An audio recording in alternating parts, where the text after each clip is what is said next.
Le batik, c'est une langue indonésienne. Parce que avant, c'était la teinture qui existait.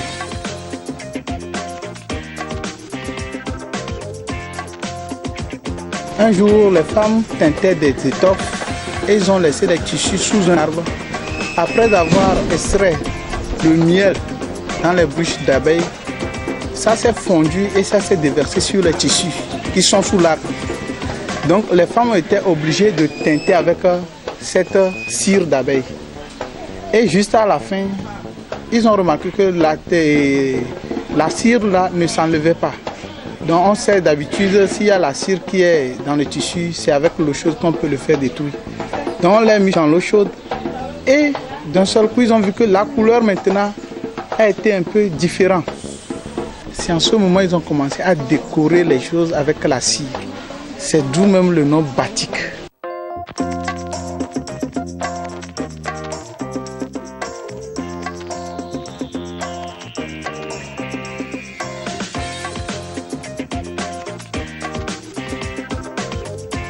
En mettant le motif sur le pagne. Ici, je suis en train de tamponner plein ça. Il y a aussi des tampons damés.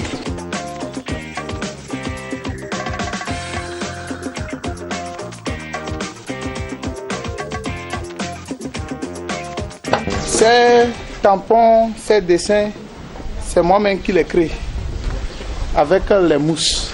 Parce qu'avant, c'était les bois qu'on utilisait pour les tampons. Mais je vois que à chaque temps, il y a plusieurs motifs qui se retrouvent sur le marché. Donc maintenant, j'ai commencé à créer personnellement moi-même mes motifs à base de la mousse. Et que je crée, que lorsque ça s'abîme, je crée encore un autre motif. Quand je vois que ceux-là ont commencé à vieillir, je viens de créer ça là aussi. Donc ça permet que sur le marché, tes motifs sont un peu différents. Quand on voit tes motifs, on sent que c'est créé et qu'on ne veut plus revoir le même paille. Donc on a plusieurs motifs qu'on a fait. On a wassé ceci. Il y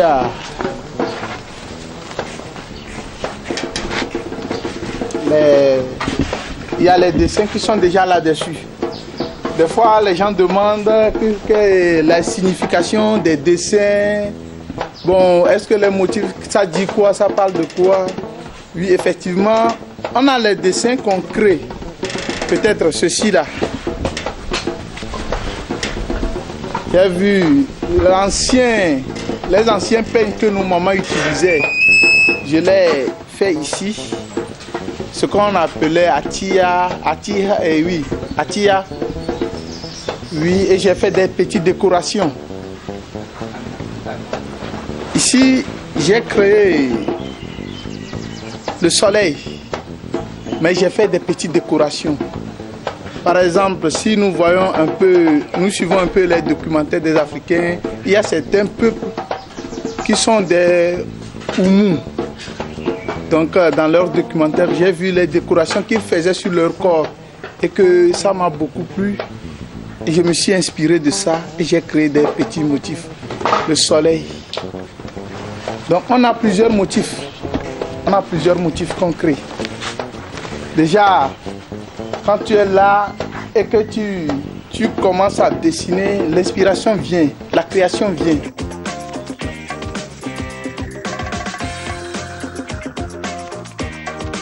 Donc je suis en train encore de créer d'autres motifs.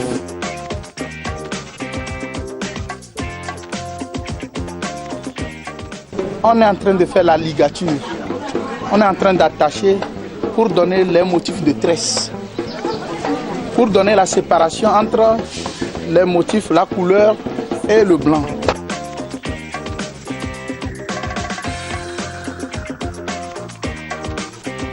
Donc je vais donner mon nœud et continuer les motifs. Ça là c'est le boubou, c'est un boubou que je suis en train de faire. Donc j'ai donné 2 bandes en bas. Parce qu'en teinture, on ne peut pas concevoir des dessins concrets, mais on peut donner des motifs de traits, de lignes et autres. Mais on ne peut pas donner un dessin concret comme en batik, on peut le donner des dessins de cori. Donc en ce moment, je suis en train de faire les lignes sous le boubou. Et ici, il y aura des quadrillages de carrés, de rectangles en haut.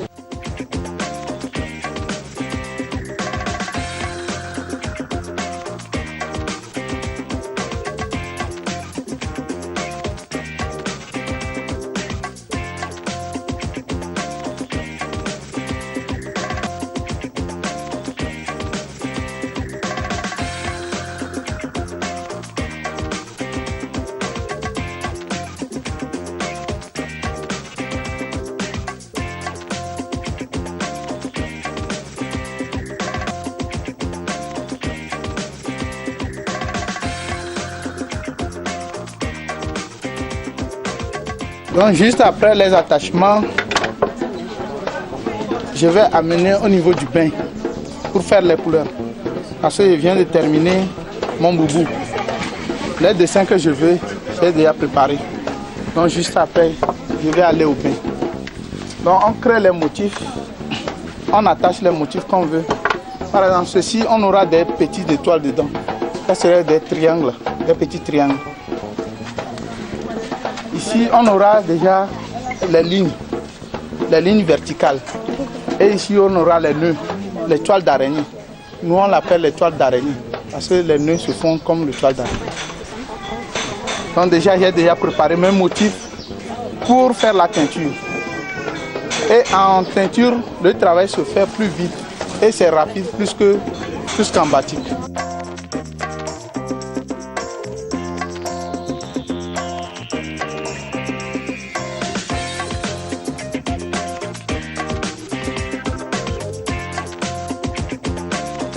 On a déjà la couleur, la soude et l'hydro. Maintenant, on va verser l'eau chaude pour mélanger les trois produits.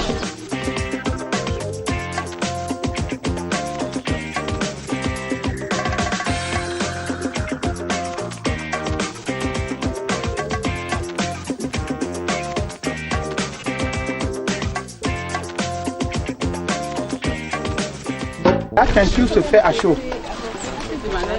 Oui, mais batik ne se fait pas chaud. Parce que si c'est trop chaud, la cire va se fondre quand les motifs vont partir. C'est pour cela qu'on a scindé les deux.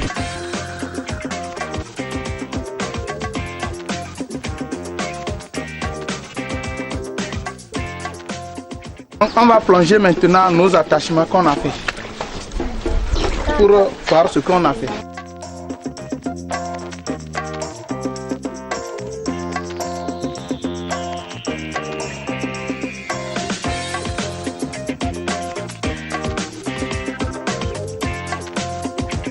Avec la teinture, on peut faire 10 minutes. Si on malaxe bien, on peut faire même 5 minutes. Ça dépend de la manière dont tu malaxes. Parce qu'en malaxant, le tissu va prendre les molécules des couleurs dans l'eau.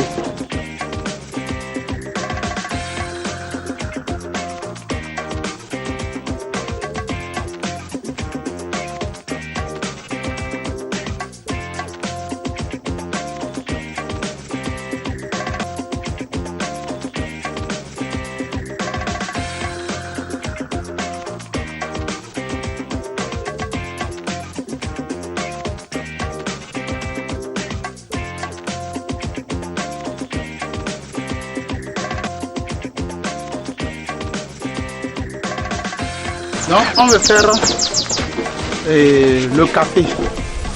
Donc les couleurs café directement, bon, ça ne donne pas vraiment ce que l'on veut. Donc moi personnellement, je crée la couleur. Là, je ne prends pas le café directement qui a été fait. Donc je compose le vert militaire et le rouge, ce qui va me donner le café.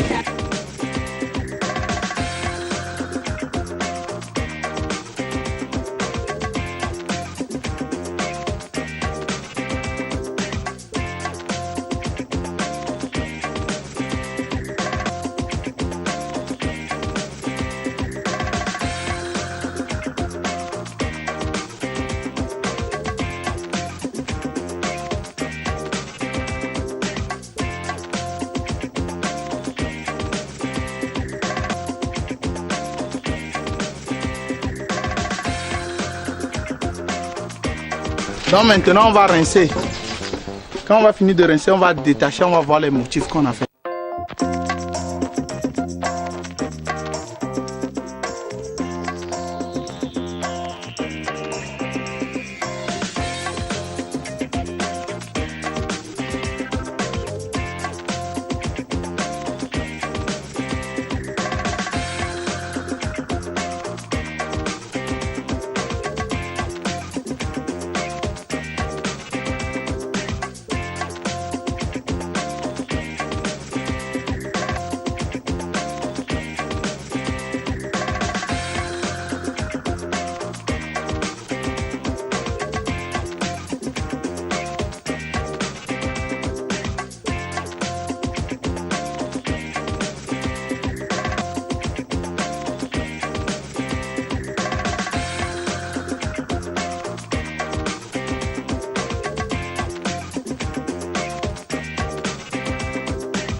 Quand tu vois le batik au Togo, par exemple, je porte un t-shirt, ça se fait au Togo, les nappes de table, les tableaux, les vestimentaires, tout en batik.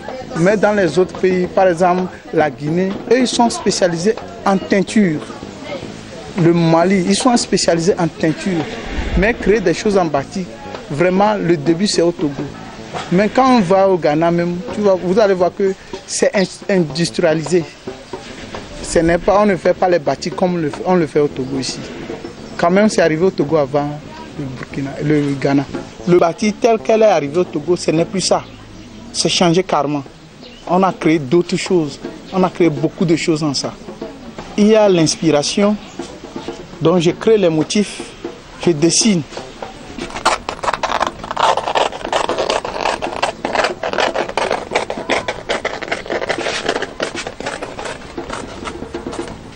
Maintenant, je vais créer une scène d'une porteuse qui revient du marigot.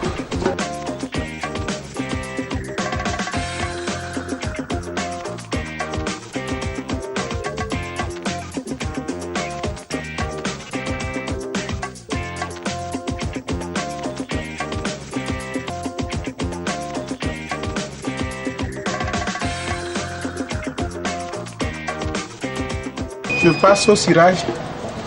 Déjà, c'est la paraffine, communément appelée bougie. Donc c'est à base de ça je peux retirer tous les traits que j'ai tracés avec mon bic.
et je passe à la teinture.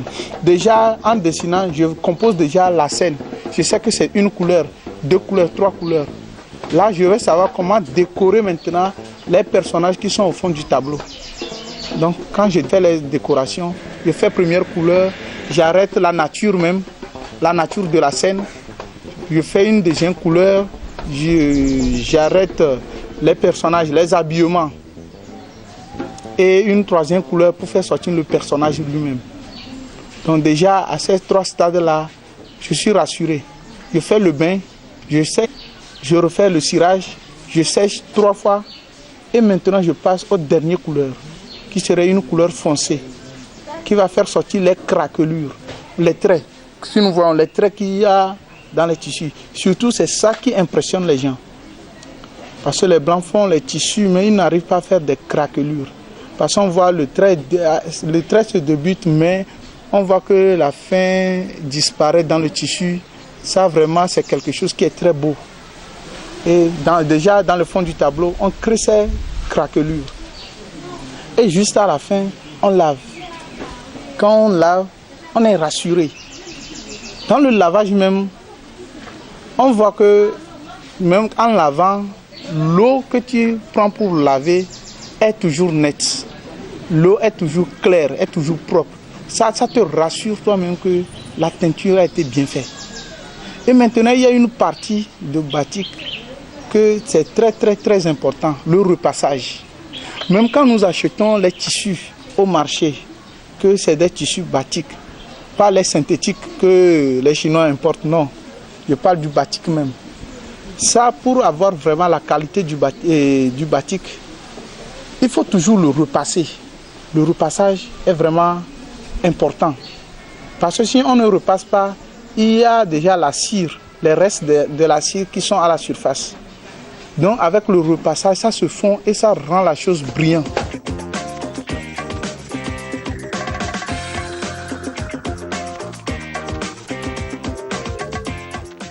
Déjà en 2008, j'ai fini mon apprentissage. J'ai fait des stages. Parce que j'ai refait 2 ans de stage sur mon patron. Parce qu'il a beaucoup de choses. Juste après, j'ai eu des formations que j'ai refait à la perfection. En 2010, j'ai restauré mon atelier. J'ai fait l'effort, j'ai créé une boutique. J'ai vu que boutique spécialement pour le batik, il n'y en a pas en tant que tel. Il n'y en a pas. Là, quand la personne est là, il va voir à peu près tous les talents. Quel que soit le cas, il aura son goût. Donc, dans la 2e année encore, j'ai restauré 2e boutique.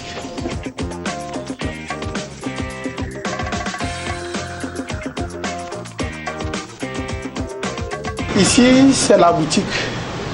Et qu'on compose les produits finis. Comme on a vu à l'atelier, on a travaillé. Donc, on fait des combinaisons. Des fois, on fait des complets avec le même pagne. Et des fois, on combine, on met 2 pagnes mélangés. Par exemple, ceci, c'est le bazin que j'ai fait. J'ai fait une couleur claire et une autre couleur foncée. On compose à peu près toutes les tenues. Que ce soit pour les fêtes, pour des soirées, pour des anniversaires et autres. Parce qu'on veut démontrer que le tissu là ne sert pas seulement pour un but, non. Tout ce que nous voulons est la confection. Par exemple, ceci. Déjà, on a fait des mélanges avec des sacs de jute. Les gens croient que les bazins viennent seulement des autres pays. Non, on les fait au Togo. On les fait vraiment au Togo. Parce que des fois, si nous voyons, on dit que les produits togolais, après le lavage, ça se déteint. Moi, je dis c'est faux. Parce que déjà, le Togolais, il est exposé. Tout le monde qui va passer chez lui pour prendre des choses. Si la personne lave et que ça se déteint, vous verrez que la prochaine fois, il n'aura plus de marché. Donc, surtout, si nous voyons que peut-être ça s'est déteint, il faut retourner chez celui qui a fait. Et peut-être vous allez bien remarquer que ce n'est pas un Togolais. Surtout ça. Parce que les gens disent toujours que les produits togolais, ce n'est pas du vrai, ou bien ça se détient après. Non, non, non. Moi, je dis toujours que c'est faux. Parce que avoir l'originalité du batik vient du Togo. Depuis toujours, j'aime ce qui est local. Je vois que le batik, les teintures de pagne, ça vient du Togo, c'est local et c'est très joli. Et je ne vois pas en quoi nous pourrons même envier les pagnes qui viennent de l'extérieur. Nous avons de jolis trucs au Togo et ça m'intéresse depuis fort longtemps. Nous, notre association, nous aidons les femmes dans le renforcement de leurs capacités en matière d'activités génératrices de revenus. Donc actuellement, nous sommes en formation et aujourd'hui, nous sommes sur le volet batik. Nous sommes de vieux amis et actuellement, je suis dans l'administration. Je suis à l'université de Lomé, précisément à la DAS, la direction des affaires académiques et de la scolarité. Et donc, après mon travail, les congés, les vacances, les week-ends, je suis toujours avec lui et on travaille ensemble. Et du coup, j'ai signé un contrat pour développer cet aspect. Quand j'ai des marchés, je viens, on travaille ensemble ici. Donc moi, je n'ai pas un atelier quand même, quelque part, mais je travaille chez lui. Parce qu'il est très dense, la composition des couleurs. J'ai des amis qui souvent demandent le pagne. Les tricots, quand c'est beaucoup, je ne peux pas faire tout, donc il est là pour m'assister. Nous avons vu qu'il est l'un des meilleurs au Togo en confection de pagne batik et de teinture. La durée pour moi, c'est 3 mois. 3 mois, c'est une formation rapide. Sinon, c'est 3 ans. Comme je suis étudiante à IAIC, j'étais en vacances, c'est pourquoi j'ai profité. Premièrement, j'avais fait d'abord ce t-shirt. Je l'ai créé moi-même. J'avais fait aussi des pagnes. J'avais fait aussi les nappes et les napperons. Une fois fini la formation, ici, tout comme à IAIC, arrivé au Tchad, je vais ouvrir une école pour la population. Je vois que les gens s'intéressent maintenant au batik, spécialement mon mari qui aime s'habiller en batik. C'est ça qui m'a amené pour le surprendre prochainement dans ce domaine, l'habiller mieux. Donc je deviendrai son styliste. Je suis cordonnier, mais quand je vois les gens porter les pagnes batik, ça me plaît beaucoup. Et comme je vois ça chez les gens, c'est pourquoi moi aussi je veux apprendre ça pour ajouter à mon métier. Comme j'ai beaucoup d'apprentis cordonniers là, et à côté, j'ai commencé à faire le batik aussi.